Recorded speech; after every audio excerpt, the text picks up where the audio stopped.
Biz sizi çok seviyoruz. Biz Türkiye'yi çok seviyoruz.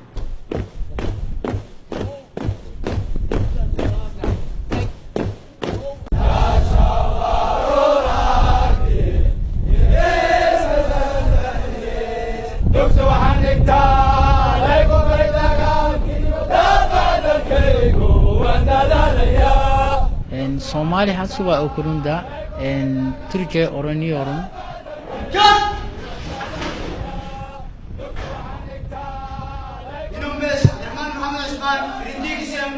Yedi harbiyle vuruş ve elinize hazırdır komutanım. Teşekkür ederim. Sağ ol.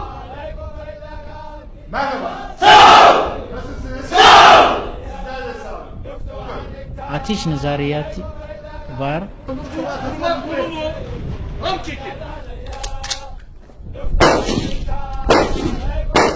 Komutanlarla beraber sabah sporu yapıyoruz.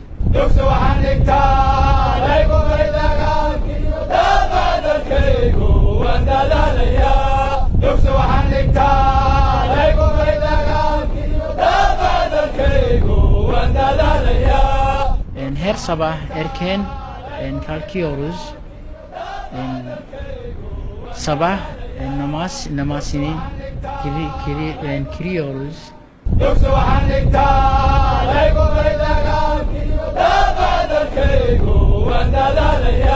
Somali Harbi Okulu'nda Somali ordusu için subay yatıyor. Somali Harbi Okulu büyük ve güzel bir okul. Burada mezun olacak ve çok iyi subay olacağız. Ve çok iyi subay olacağız. Somali ordusu bizim güçlü olacak.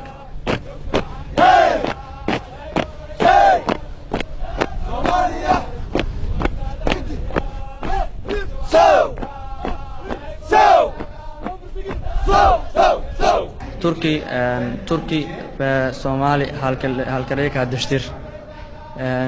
Çünkü insanlar, Müslüman insanlar sadece kardeştir. Sadece kardeştir. Türkiye ikimizde rengi farklı aynı ama yüreği aynı. Allah'ım olsun.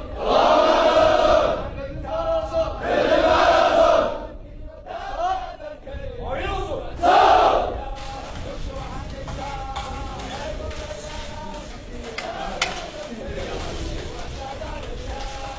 500 yıl önce Somali zor durumdu.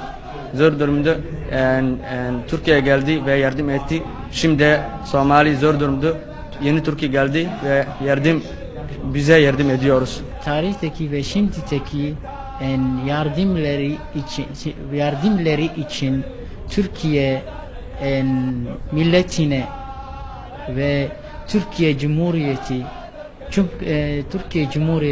Cumhurbaşkanı Recep Tayyip Erdoğan çok teşekkür ediyorum. Çok teşekkür ediyorum.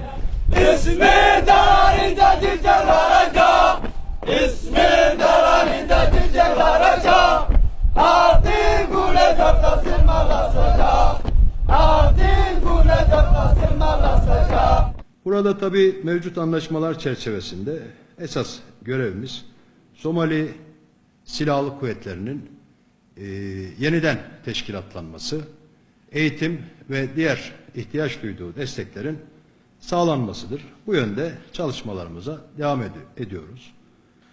Şuna inanıyoruz ki okulumuz, harp okulumuz, astsubay okulumuz ve eğitim merkezimiz bu şekilde çalıştığı sürece Somali ordusunun saflarına bizim yetiştirdiğimiz subay, astsubay ve erbaşerleri dahil ettiğimizde belli bir süre sonra burada istikrarın, güven ve huzur ortamının sağlanacağını, bu ortam içerisinde de diğer sistemlerin kademeli olarak gelişmeye başlayacağını değerlendiriyoruz. Bu düşünceyle görevimizin önemli olduğunun farkındayız ve bu bilinçle de vazifemizi yapmaya çalışıyoruz. Somali halkı nezdinde çok olumlu geri dönüşler alıyoruz.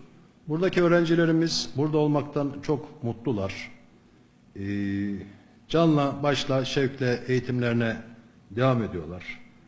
Bunu görmekten de son derece mesuduz. Yoksa